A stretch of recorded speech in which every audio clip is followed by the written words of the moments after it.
Aprender para crescer. Antes crescei na graça e conhecimento de nosso Senhor e Salvador Jesus Cristo. E no quarto trimestre vamos estudar nas lições bíblicas adultos o governo divino em mãos humanas. Comentarista Osiel Gomes.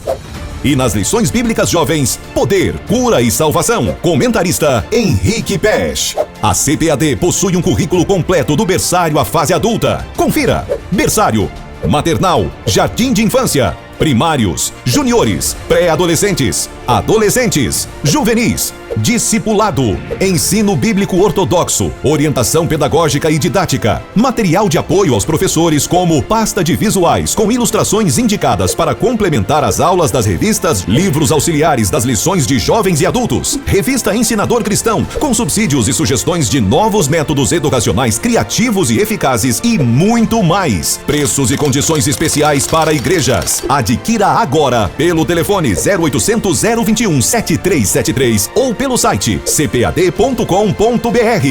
CPAD, a editora da Escola Dominical.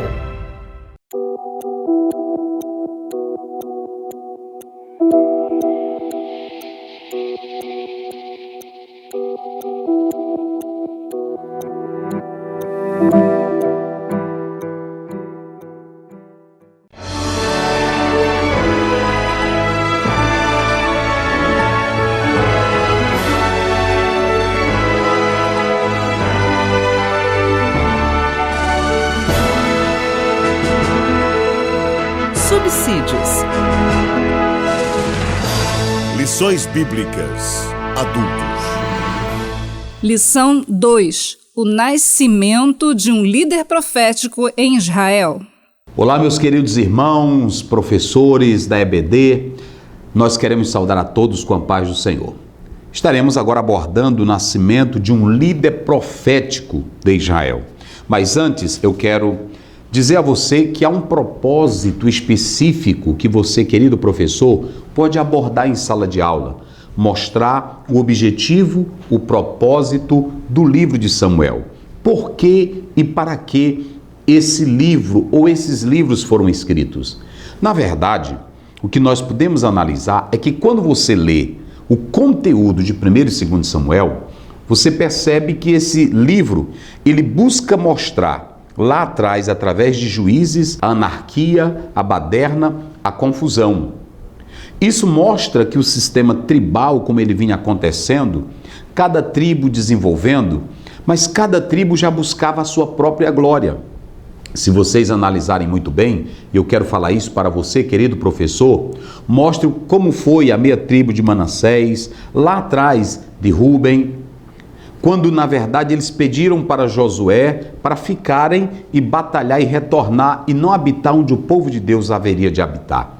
Isso já começava a gerar um certo conflito, porque posteriormente isso vai trazer uma consequência grave para Israel. Cada tribo buscava se solidificar, crescer, e com isso começou diversos litígios, de modo que Juízes revela uma anarquia presente no meio do povo de Deus. Cada um fazia o que queria. E aí, é nesse cenário que entra 1º e 2º Samuel com a figura de Samuel, que busca unir, que busca solidificar a nação de Israel. Por que nós falamos dessas 3 figuras importantes nesse processo todo? Como, por exemplo, Samuel, Saul e Davi.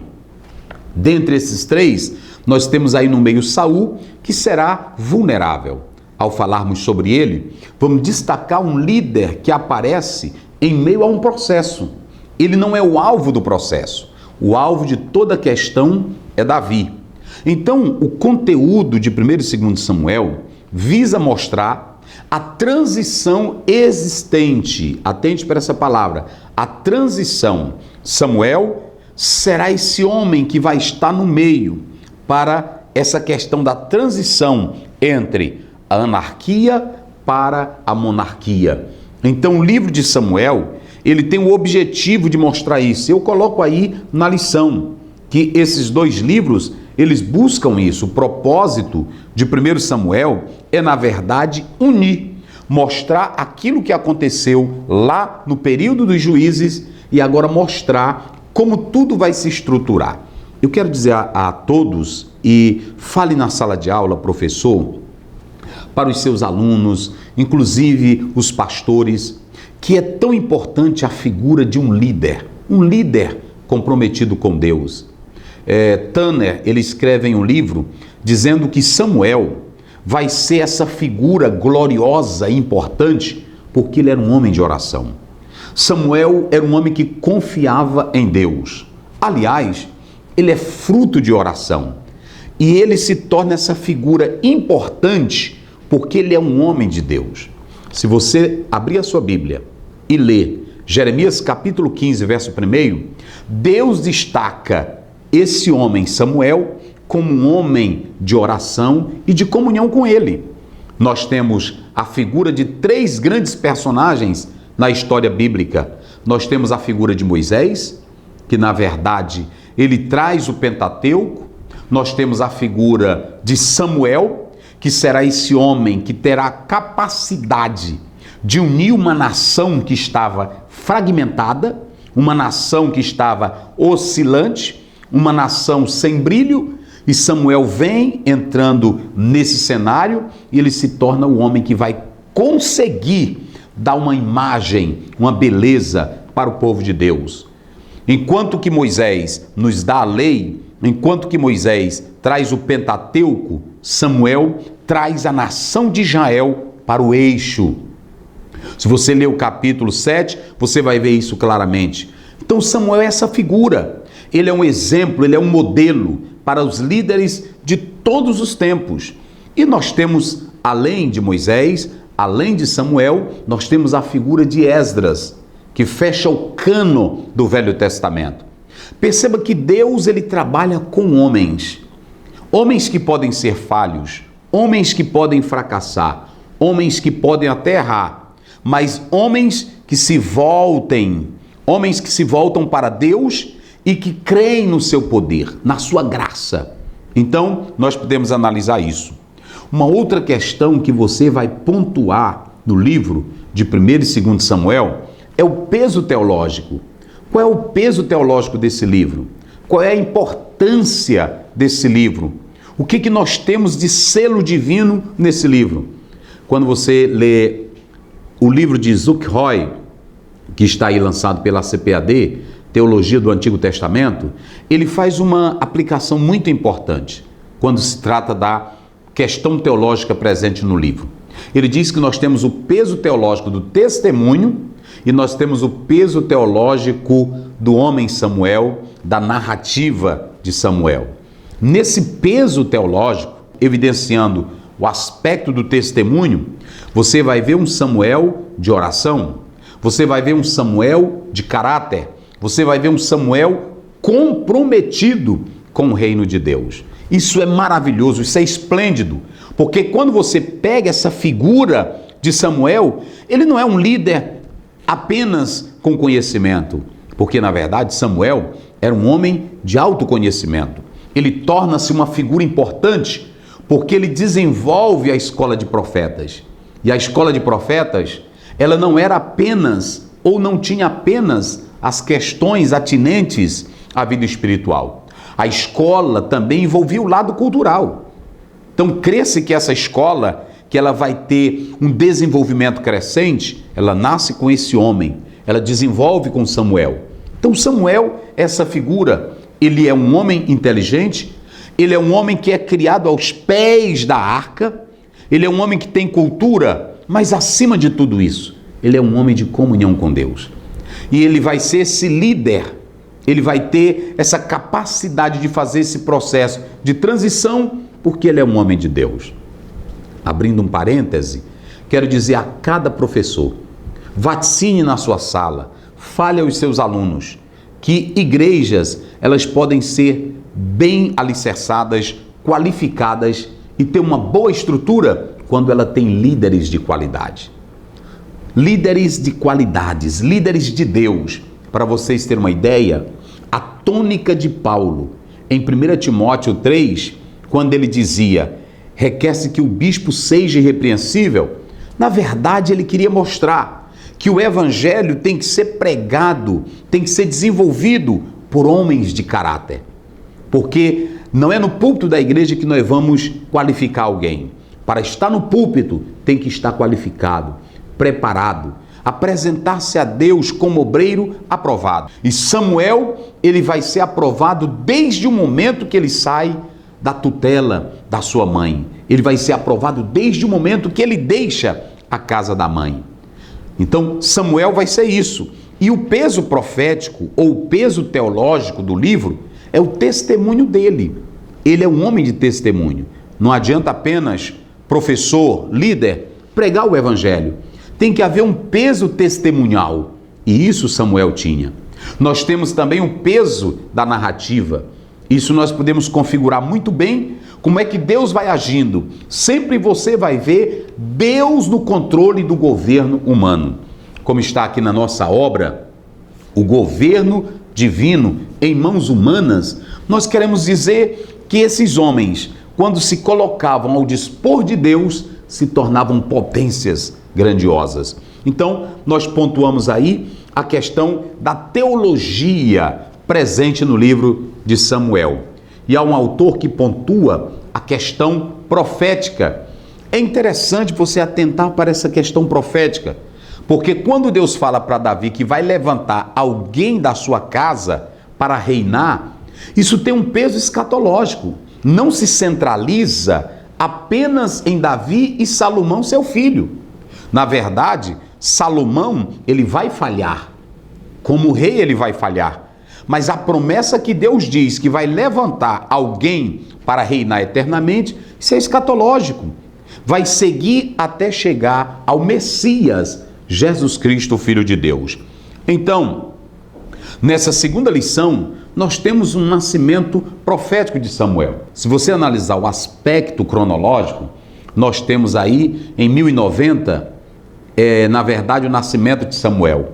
Em 1080, nós temos o que se chama a vocação profética de Samuel. E nós temos em 1070, Samuel subindo ao poder depois da morte de Eli. Alguns estudiosos pontuam que isso aconteceu 5 anos depois. Então você observa que nós temos mais ou menos esse aspecto cronológico. E Samuel, ele na verdade torna-se esse homem importante. E aqui, falando do nascimento profético de Samuel, quando você pegar a sua Bíblia e ler o cenário do nascimento profético de Samuel, o interessante é que eu quero pontuar aqui a questão da família de Samuel. Está aí na nossa lição o ambiente familiar de Samuel. Lá no início eu destaquei as fragilidades humanas. Isso é muito importante porque às vezes nós pensamos que por mais que sejamos santos, não venhamos a falhar. E você vê que Samuel tem falha, você vê que Saul tem falha e tem pecados, e Davi tem falhas e tem pecados. Mas olha como é que a Bíblia começa a montar o panorama, querido professor, aonde Samuel vai nascer. Para vocês terem uma ideia, o próprio Eucana e Ana eram piedosos. Eles não deixavam de ir a Siló, 18 quilômetros de Betel. Eles não deixavam de estar ali. Eles queriam a glória de Deus. E prestem bem atenção que o cenário do outro lado era de imoralidade, era de pecado. Por exemplo, você tem Elcana, que tem Ana e tem Penina. 2 mulheres. E essas 2 mulheres viviam se digladiando. Não da parte de Ana, porque o nome Haná, no hebraico, graça. Você tem, por outro lado, essa Penina, que era pérola, mas ela não fazia jus ao seu nome. Então perceba que o casamento de Elcana com Ana, na verdade, ele trouxe certos conflitos, porque do outro lado tinha Penina. Para alguns estudiosos, professor, diz que Elcana contraiu um casamento com Penina porque Ana era estéril. O certo é que a poligamia, que sempre ela jamais foi aceita por Deus, mas tolerada por Deus, porque à luz do contexto bíblico de Gênesis 2 e também de Mateus 19, Deus estabeleceu um padrão o homem e a mulher. A questão de Abraão, de Davi, de Jacó e de outros terem outras mulheres não quer dizer que foi ordem de Deus que esse modelo fosse adotado. Quando você lê Gênesis 2, a Bíblia diz: deixará o homem pai e mãe e tornar-se-á uma só carne os dois, o homem e a mulher. Então Deus jamais criou esse modelo do homem ter várias mulheres. Isso é totalmente antibíblico. Pontue isso, professor, porque no mundo moderno e pós-moderno que nós vivemos, a ênfase é o hedonismo. A ênfase é que você vive como você quer. Nós não podemos adotar isso. E Jesus foi bem categórico em Mateus 19.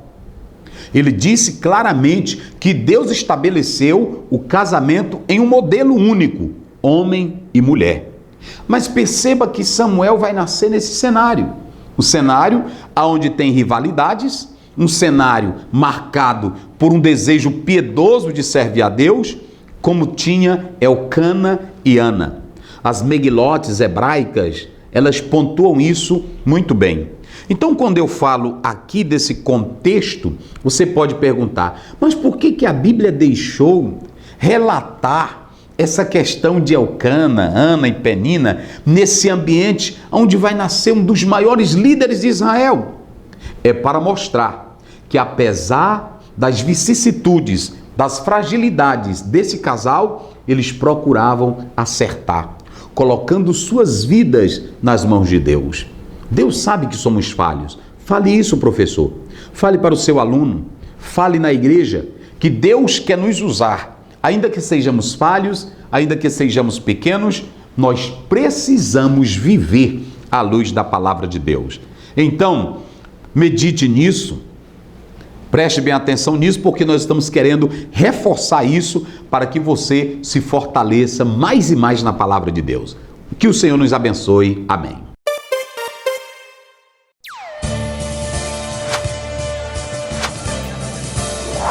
Professores da escola dominical, alunos, irmãos, ouçam-me. Deus está precisando de homens que se coloquem nas suas mãos. Eu tenho certeza absoluta que Deus continuará abençoando e multiplicando os nossos alunos da escola dominical. Porque tudo o que dantes foi escrito para nosso ensino, foi escrito para que pela paciência e consolação das Escrituras tenhamos esperança.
CPAD, a editora da Escola Dominical.